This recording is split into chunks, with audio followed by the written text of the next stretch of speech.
धनगर समाजाला अनुसूचित जमाती प्रवर्गातून आरक्षण मिळावे या मागणीसाठी मुंबईतील आझाद मैदानावर आंदोलन छेडण्यात आलं। या आंदोलनात धनगर समाज एकवटला होता। सत्तेत असलेल्या सरकारने धनगर समाजाला आरक्षणासंदर्भात न्याय मिळेल असे आश्वासन दिले होते।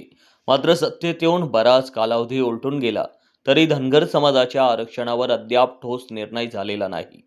केवळ धनगर समाजाला आश्वासने देऊन केराची टोपली दाखवण्यात आली आहे। यामुळे समाजात तीव्र नाराजी व्यक्त होत आहे।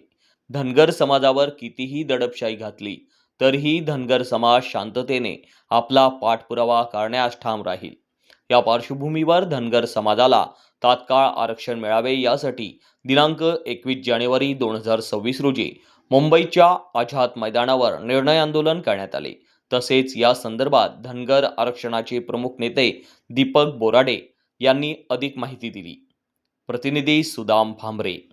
17 सप्टेंबर जालना येथे धनगर समाजाच्या आरक्षणाचा मुक्ती संग्राम सुरू केला होता। माननीय दीपक बोराडेच्या नेतृत्वाखाली आपण बघितलं असं जालना येथेमध्ये अति विराट जो मोर्चा झाला ते सर्व मोर्चाचे रेकॉर्ड धनगर समाजाने तोडलेले आहेत। तो मोर्चा अतिशय शांततेत झाला।